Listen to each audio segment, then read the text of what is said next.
Assalamualaikum warahmatullahi wabarakatuh, rekan-rekan perencana, arsitek, dan pejuang peradaban. Selamat datang kembali di channel ini. Hari ini kita akan membedah sebuah konsep besar yang melampaui sekadar estetika beton dan baja. Kita akan berbicara tentang cetak biru peradaban. Pernahkah Anda membayangkan bagaimana sebuah nilai spiritual bisa mewujud dalam bentuk tata kota yang kompleks? Hari ini kita masuk ke masterclass seri arsitektur wilayah.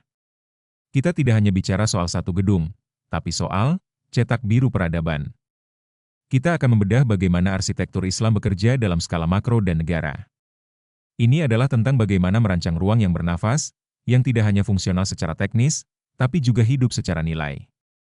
Siapkan catatan Anda, karena kita akan melihat kota bukan lagi sebagai tumpukan infrastruktur, melainkan sebagai sebuah ekosistem peradaban yang utuh. Nah, untuk memulai perjalanan ini, kita harus mengubah cara pandang kita terlebih dahulu. Mari kita lihat pergeseran paradigma di halaman berikutnya. Selama ini, mungkin kita terjebak pada paradigma lama di mana arsitektur hanya dianggap sebagai desain bangunan tunggal yang fokus pada estetika fisik dan zonasi administratif semata. Namun, arsitektur makro bukan sekadar estetika fisik. Dalam paradigma syar'i, arsitektur adalah kerangka peradaban, sebuah jembatan antara wahyu dan perencanaan ruang. Ingat rekan-rekan, tata ruang adalah instrumen keadilan. Ia menentukan siapa yang mudah mengakses pendidikan, kesehatan, dan ruang ibadah. Jika tata ruangnya salah, maka keadilan sosial pun sulit tercapai. Lalu, bagaimana paradigma ini jika kita benturkan dengan sistem yang ada sekarang? Mari kita bandingkan secara head-to-head di halaman ketiga. Mari kita jujur, banyak kota kita saat ini terjebak dalam model kapitalistik sekuler yang fokusnya adalah eksploitasi, akumulasi modal, dan sentralisasi. Pusatnya adalah distrik komersial elit, di mana kota metropolis seolah menghisap sumber daya desa. Sebaliknya, tata ruang Islami tujuannya adalah memakmurkan bumi, sesuai Quran Surat Hud ayat ke-61, dan keadilan distribusi.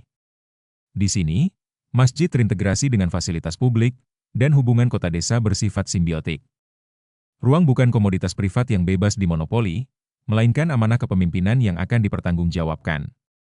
Untuk mewujudkan visi besar tersebut, ada 5 pilar utama yang harus dipegang oleh setiap perencana. Mari kita bahas di halaman berikutnya. Dalam rencana, kita memegang 5 mandat utama. Pertama, amanah, yaitu tata kelola wilayah adalah tanggung jawab moral. Kedua, keadilan, kita menolak ketimpangan geografis melalui distribusi ruang yang merata. Ketiga, kemakmuran, mengelola sumber daya tanpa eksploitasi berlebih. Keempat, antifasad atau kerusakan. Ini penting, yaitu mitigasi risiko bencana dan pelestarian ekologi secara ketat. Terakhir, maslahah, penempatan fasilitas publik harus demi kemanfaatan umum tertinggi. Inilah etika profesi kita yang sesungguhnya. Mandat ini bukan sekadar teori, tapi harus turun ke kebijakan teknis. Kita mulai dari prinsip fundamental, tauhid. Apa artinya wilayah yang bertauhid? Artinya, kita tidak memisahkan manusia dari ibadah. Ruang ibadah bukanlah fasilitas simbolik yang ditaruh di pinggiran atau di basement parkir. Kita menciptakan simpul merata, di mana jaringan masjid terintegrasi dengan transportasi, pendidikan, dan kesehatan. Infrastruktur dirancang agar ritme publik sejalan dengan waktu sholat. Tujuannya jelas, menciptakan ruang aman yang mencegah kemaksiatan dan memuliakan akhlak. Kota yang membuat penduduknya lebih mudah ingat kepada Sang Pencipta. Tapi, siapa yang menjamin semua ini berjalan sesuai rencana? Jawabannya adalah akuntabilitas, yang kita bahas di halaman 6. Dalam perencanaan Islam, pemimpin adalah pengurus ruang hidup rakyat. Jika terjadi kegagalan mitigasi bencana atau air bersih langka, itu bukan sekadar masalah teknis, tapi kegagalan amanah. Karena itu, syura, atau transparansi menjadi wajib. Keputusan tata ruang tidak boleh tertutup di balik meja rapat pejabat saja. Partisipasi publik adalah kunci agar wilayah tidak dikorbankan demi kepentingan oligarki atau modal sempit. Perencana harus menjadi jembatan antara aspirasi rakyat dan kebijakan yang adil.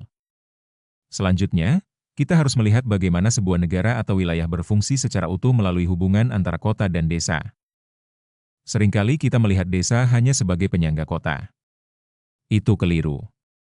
Dalam Islam, relasi wilayah bersifat fungsional, bukan hierarkis. Memanjakan kota sambil menelantarkan desa hanya akan memicu krisis sistemik. Kota bertugas mendistribusikan teknologi, pendidikan tinggi, dan administrasi ke desa. Sementara desa memproduksi pangan, menyuplai air bersih, dan menjaga keseimbangan ekologis. Keduanya adalah mitra setara dalam satu ekosistem fungsional yang memerlukan keseimbangan investasi dan perhatian. Bicara soal hubungan antar wilayah, tentu kita tidak bisa lepas dari yang namanya infrastruktur. Mari kita lihat perspektif barunya. Mari kita perluas makna ibadah. Jalan yang baik adalah sarana ibadah karena menghubungkan jamaah ke masjid, murid ke guru, dan pasien ke rumah sakit. Transportasi publik yang efisien adalah bentuk kasih sayang, karena mengurangi beban ekonomi kelompok lemah dan menghemat waktu produktif mereka. Bahkan dalam etika ruang publik, menyingkirkan gangguan dari jalan itu bernilai sedekah. Jadi, setiap aspal yang kita gelar dan setiap rute bus yang kita rancang harus aman, bersih, dan memuliakan manusia. Namun, pembangunan fisik tidak boleh melukai alam. Bagaimana kita menjaga keseimbangan ini? Jawabannya ada di halaman berikutnya. Islam melarang kita berbuat kerusakan di bumi. Ini tegas dalam Quran Surat Al-A'raf ayat ke-56. Inilah yang disebut prinsip anti-fasad atau anti membuat kerusakan. Secara teknis, kita harus menjaga koridor angin agar sirkulasi udara tidak terhambat bangunan tinggi. Kawasan lindung, area resapan air, dan hutan adalah harga mati yang harus dipertahankan secara mutlak. Menanam pohon bukan sekadar penghijauan, tapi investasi ekologis lintas generasi. Kita merancang bukan hanya untuk kita yang hidup sekarang, tapi untuk anak cucu kita nanti. Selain menjaga alam, kita juga harus menjaga akses rakyat terhadap sumber daya tersebut agar tidak jatuh ke tangan segelintir orang. Satu hal yang sangat ditekankan adalah kedaulatan sumber daya. Air dan lahan dilarang keras dimonopoli oleh elit yang bisa memicu kelangkaan buatan. Wilayah harus mandiri dalam hal pangan, air, dan energi agar tahan terhadap krisis eksternal. Di sini kita bicara tentang keadilan antar generasi. Pemanfaatan alam hari ini harus menyisakan ruang dan hak yang adil bagi generasi masa depan. Jangan sampai kita mewariskan kota yang megah tapi tanahnya gersang dan airnya beracun. Lalu, bagaimana merangkum semua prinsip ini ke dalam satu kerangka kerja? Mari kita gunakan matriks Maqasid di slide berikutnya. Inilah jantung dari perencanaan kita, yaitu matriks Maqasid Syariah, yaitu suatu matriks yang merealisasikan kemaslahatan atau kebaikan dan kemanfaatan bagi umat manusia di dunia maupun akhirat. Tata ruang harus melindungi 5 hal. Pertama, hifzal din, agama jaringan ruang ibadah yang merata. Kedua, hifz al-nafs, jiwa mitigasi risiko bencana dan akses kesehatan. Ketiga, hifz al-akel, akal akses pendidikan dan ruang interaksi produktif. Keempat, hifz al-nas, keturunan permukiman yang aman, ramah anak, dan ekologi sehat. Kelima, hifz al-mal, harta ruang ekonomi yang anti monopoli dan berkeadilan. Inilah mesin penggerak peradaban kita. Sekarang, bagaimana kita tahu kalau wilayah yang kita bangun sudah Islami? Ada 5 parameter evaluasi yang bisa kita gunakan. Untuk rekan-rekan praktisi, gunakan 5 parameter ini untuk mengevaluasi karya kita. Pertama, aksesibilitas ibadah. Apakah masjid terjangkau dari semua simpul aktivitas? Kedua, distribusi layanan. Apakah kesehatan dan pendidikan tersebar proporsional, tidak hanya menumpuk di ibu kota?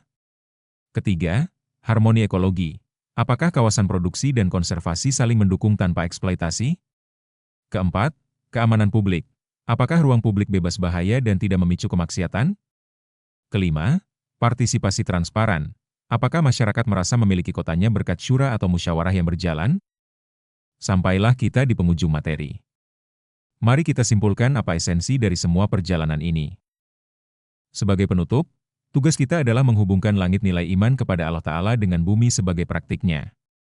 Arsitektur Islam pada skala makro bukanlah instrumen anti-modernitas, ia adalah sistem yang membimbing modernitas agar berkhidmat pada nilai tauhid. Membangun kota dan negara adalah amanah kolektif kita semua.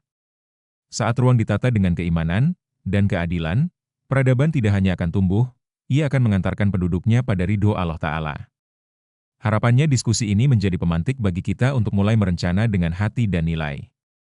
Sampai jumpa di masterclass berikutnya. Wassalamualaikum warahmatullahi wabarakatuh.